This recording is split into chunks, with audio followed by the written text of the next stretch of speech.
ఏం చేస్తుందో ఏంటో.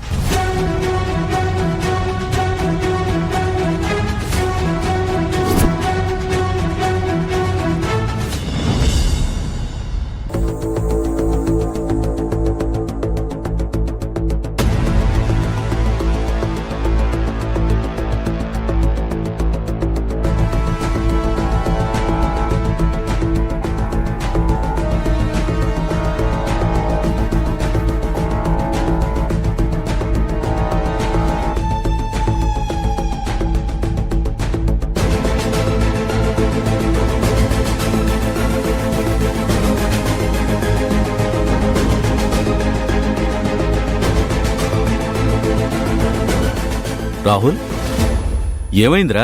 పడుకోకుండా ఏంటి ఆలోచిస్తున్నావు? కనిష్క గురించి నాన్న. కనిష్క గురించా? అవును నాన్న. మనం ఇన్ని ఇబ్బందులు ఎదుర్కోవడానికి కారణం ఎవరో మనకి తెలుసు. ఒక గొప్ప బ్రతుకు బ్రతకాల్సిన మనం ఇలా వీధులు పాలవ్వడానికి మూలం ఎవరో తెలుసు. అయినా ఆ మనిషిని మనం ఏమీ చేయలేకపోతున్నాం. నిజంగా ఆ కనిష్క మనకన్నా అంత బలవంతురాలైందా, లేకపోతే మనం బలహీనులం అయిపోయామా? చూడు రాహుల్, ఈ ప్రపంచంలో అన్నిటికంటే బలమైంది డబ్బు. ఆ డబ్బు మనిషికి ఏమైనా తీసుకురాగలదు. బలం, బలగం, అందలం, అధికారం ఇవన్నీ కూడా ఆ డబ్బుతోనే వస్తాయి. హఠాత్తుగా వచ్చిన ఆ డబ్బుతో ఆ కనిష్క మన మీద అధికారం చూపిస్తుంది. అన్నీ కోల్పోయిన స్థానంలో మనం ఆ కనిష్క కాలి కింద చెప్పుల్లో బ్రతకాల్సి వస్తుంది. అంటే ఎప్పటికీ మనం ఆ కనిష్క చెప్పు చేతుల్లో బ్రతకాల్సిందేనా? ఎప్పటికీ మనకి ఆ కనిష్క నుంచి విముక్తి కలగదంటారా నాన్న? ఏమోరా, ఆ ప్రశ్నకు సమాధానం నా దగ్గర కూడా లేదు. మళ్లీ మన ఆస్తులు మన చేతికొచ్చినప్పుడు ఆ కనిష్కని ఓడించే బలం కూడా మన చేతికొస్తుంది. అప్పటి వరకు అసలు ఏం జరగబోతుందో, ఎలాంటి పరిస్థితులకు మనం తలవంచాల్సి వస్తుందో నాకు కూడా తెలీదు. లేదు నాన్న. చిన్నప్పుడు స్కూల్లో నా దగ్గర బలవంతంగా ఎవడైనా పుస్తకం లాక్కుంటేనే నేను చూస్తూ ఊరుకునేవాణ్ణి కాదు. వాణ్ణి 4 తన్నైనా నా పుస్తకం నేను లాక్కునేవాణ్ణి. చిన్నప్పటినుంచి అన్యాయాన్ని భరించలేనివాణ్ణి. ఇప్పుడెలా భరిస్తున్నానో నాకు అర్థం కావడం లేదు. రై, చిన్నప్పుడంటే తెలియనితనం. ఆ తెలియనితనంలో మంచికి చెడుకి భేదాలు పెద్దగా గమనించలేం. అందుకే కాస్త దూకుడుగా ఉంటాం. కాని పెద్దయ్యాక వేసే ప్రతి అడుగు కూడా ఆలోచిస్తాం. దానివల్ల మంచి జరుగుతుందా చెడు జరుగుతుందా అని ఆగి మరీ ఆలోచిస్తాం. అది కూడా తప్పు కాదు. దాన్ని మెచ్యూరిటీ అంటారు. ఏమో నాన్న, దూకుడు స్వభావం మంచో చెడో నాకు తెలీదు. కానీ కనిష్క విషయంలో ఏమీ చేతగాని వాళ్ళలా ఉండిపోవడం నాకు మాత్రం నచ్చడం లేదు. ఆ కనిష్క మన ఆస్తంతా లాక్కున్నప్పుడే మనం నిశ్శబ్దంగా ఉండిపోయాంరా. ఇప్పుడెందుకురా కనిష్క గురించి అంతగా ఆలోచిస్తున్నావు? ఇన్ని చేసినా ఓర్చుకోగలిగాను నాన్న. కానీ ఆ కనిష్క అభిని కూడా చంపబోయింది. అదే నా మనసుకి ఎక్కువ గాయం చేస్తుంది.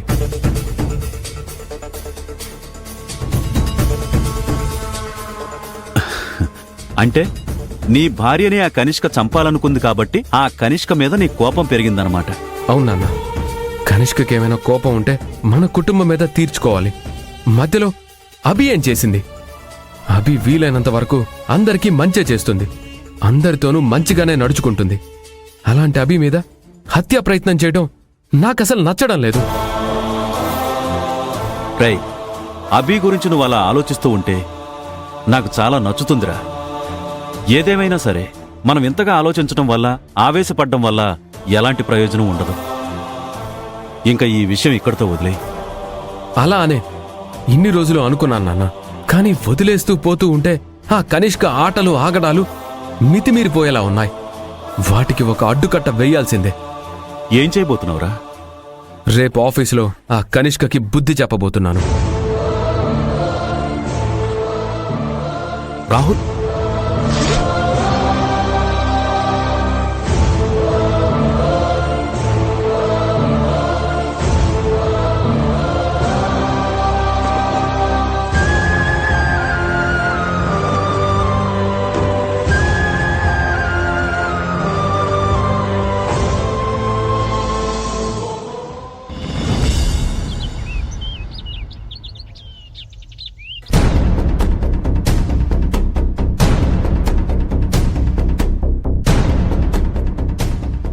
ఆ అభిని చూసినా, ఆ దుండే ఆ కొంపని చూసినా ఒళ్ళంతా కంపరంగా ఉంటుంది నాకు. ఇచ్చి దీని పీడ ఎప్పుడు విరగడవుతుందో ఏమో.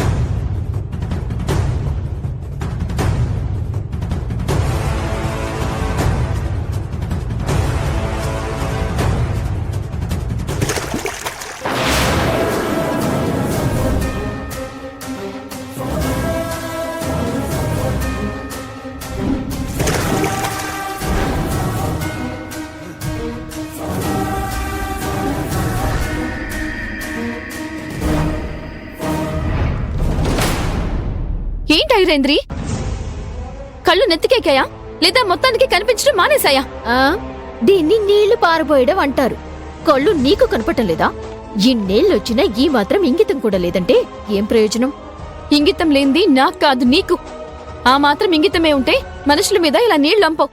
ఎక్కడ పారబోయాలో తెలుసుకునేదానివి. నేనేం చేయాలో నువ్వు చెప్పక్కర్లేదు, నాకు బాగా తెలుసు. నీకెందుకు తెలీదు? బాగా తెలుసు. కుటుంబాల్లో చిచ్చులు ఎలా రేపాలో తెలుసు. కొంపలు కూల్చడానికి ఎన్ని ఎత్తులు వేయాలో కూడా తెలుసు. అభి, నోరు జాగ్రత్త, లేదంటే లేదంటే ఏం చేస్తావ్? ఏం చేస్తావే?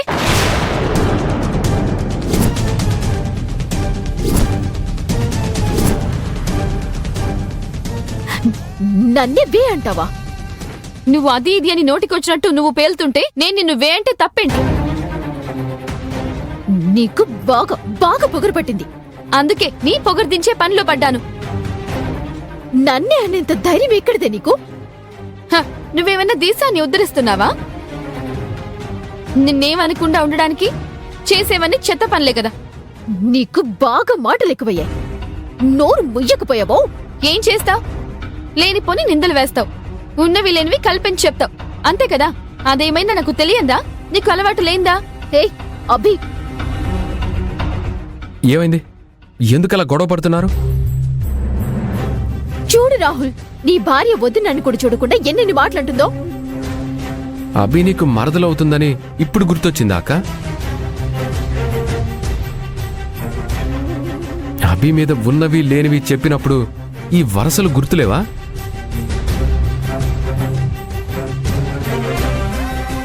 నువ్వు కూడా ఏంటి రాహుల్, తప్పు చేసిన దాన్ని, తప్పుగా మాట్లాడే దాన్ని వదిలేసి నన్నే అంటున్నావా?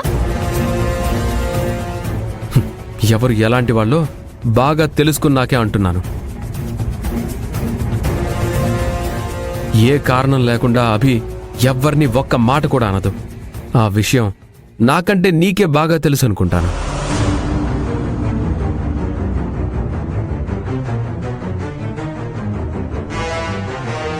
రాహుల్ బాబు, వదిలేయండి. తనతో మనకేంటి?